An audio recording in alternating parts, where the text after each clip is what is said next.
Babes, if your guy has a podcast, I think it's already too late. You're not in love. You're probably in season 3 of a deeply insane series. And you know what? You're the villain. Skrewd, welcome back to the emotional graveyard. This is Skrewd, the place where dating advice goes to die. If you're here, congrats. You either survived a podcast, bro, or you're still dating one and just haven't connected the red flags yet. Now let's talk about it. Men with podcasts. Spiritual bugs with microphones and misplaced confidence. Statistics say 1 in 3 men under 35 want to start a podcast. And you know how many of them are in therapy? None. Not one. The podcast era is basically what happens when the group chat tells a man he's deep one time and he runs with it. Like, bro, just because you listen to one TED Talk doesn't mean the world needs your inner crap. But okay, let's be fair. Not all pod bros are evil. Some of them are just hurt.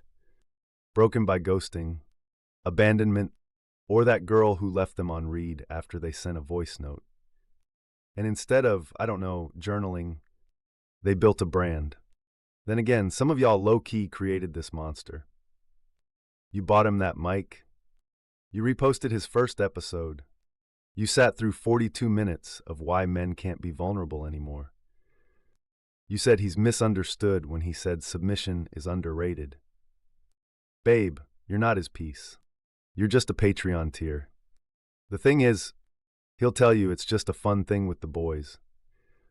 But all the boys are equally broken. They're just echoing each other's delusions while sipping black coffee. Then they'll name the episodes "She Couldn't Handle My Potential." Look, it's not therapy, it's content.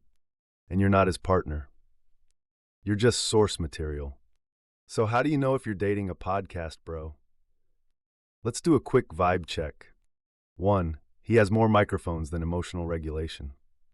2, he says feminine energy and doesn't blink. 3, he calls every argument a teachable moment. 4, he makes you wait for his reply because he's editing the episode. 5, he quotes himself. 6, he describes women like they're a niche market.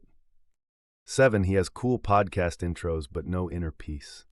And 8, he ends every conversation with, "I actually have an episode on that." Like, no you don't, bro. You only have daddy issues and an unlucky microphone.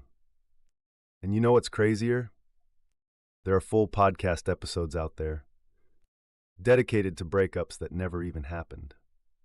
Like they matched on Hinge. Went for iced coffee. Boom, she's the villain. Sir, she ghosted you and did an audition to be the heartbreaker in your trauma arc. And if you think I'm dragging men only, hold on. Some of you ladies are not innocent. You're deserving season finales. Your plot twists with wig.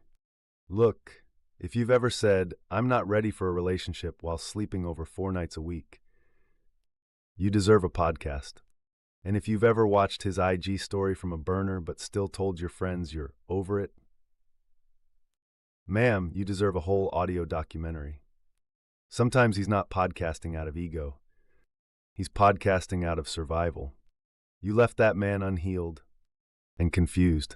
Honestly, there's a version of this video where you're the pod, bro. Just without the mic yet. So if this hurt a little, good. Real growth starts with pain, this kind of pain. And an Amazon Prime mic. I honestly think it's time to pay your emotional tax, though. So smash that subscribe button before I write an episode about you. Because next time, we're definitely getting deeper. We're talking about why ghosting is low-key an act of self-care. Until you're the one getting ghosted. So, stay tuned, Skrewd. You're not ready. Anyway, that's all for now. Heed the warning. If he has a podcast, run. Just run. Stay screwed, guys.